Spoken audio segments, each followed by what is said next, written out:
Hello guys, video అయితే చాలా important. Video అయితే ముందు సేవ్ చేసి పెట్టుకోండి. అరుణాచలంలో రమణ మహర్షి గారి ఆశ్రమం దగ్గర నుంచి విరూపాక్ష లేవ్కి, అదేవిధంగా స్కందాశ్రమానికి ఎలా చేరుకోవాలి, ఎంత డిస్టెన్స్ ఉంటుంది అనేది ఈ వీడియోలో నేను చాలా క్లియర్గా ఇచ్చాను. అలాగే ఈ ట్రెక్కింగ్ చేసేయడానికి అయితే డిస్టెన్స్ అయితే కనుక 1.4 కిలోమీటర్స్ అయితే ఉంటుంది.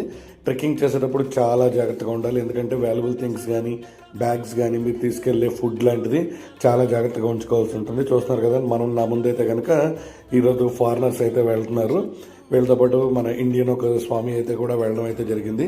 ఇక్కడ మీరు ఫుడ్ కానీ వాటర్ కానీ తీసుకెళ్లేటప్పుడు ఇక్కడ ఉన్నటువంటి కోతుల విషయంలో చాలా జాగ్రత్తగా ఉండాలి. ఎందుకంటే మన దగ్గర చూస్తున్నారు కదా, మా పక్కనే ఒక సార్ అయితే వచ్చారు. ఆయన చేతిలో ఉన్న వాటర్ బాటిల్స్ పీకేసుకుని అవి వాటర్ తాగేస్తున్నాయి, ఇంకెందుకు ఎలాగా పడేసినాయి అని చెప్పి ఆయన చాలా మంచితనంతో వాటికి అయితే వాటర్ పెట్టించారు.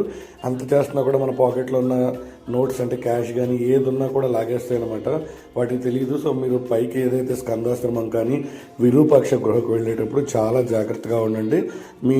మీరు యూజ్ చేసిన వాటర్ బాటిల్స్ కానీ ఏవి కూడా పైన దయచేసి కొండ మీద వదలొద్దని ఎక్కడికక్కడ మీకు బోర్డ్స్ ఉంటాయి. సో అవి మీరు జాగ్రత్తగా అయితే కనుక అక్కడ ఉన్నటువంటి డస్ట్బిన్స్ లాంటి కవర్స్లో కానీ బ్యాగ్స్లో కానీ అయితే వేసేయండి. ఆ వీడియో నచ్చితే ఖచ్చితంగా వీడియోని లైక్ చేయండి. అలాగే మొదటిసారి మన అకౌంట్ని చూస్తున్న వాళ్ళు అకౌంట్ని ఫాలో చేయండి, ఎందుకంటే క్లీన్గా ఉంచుకోవడం అనేది చాలా ఇంపార్టెంట్. ఇది మనం శివుడికి ప్రతిరూపంగా చూస్తాం. Please follow, please follow.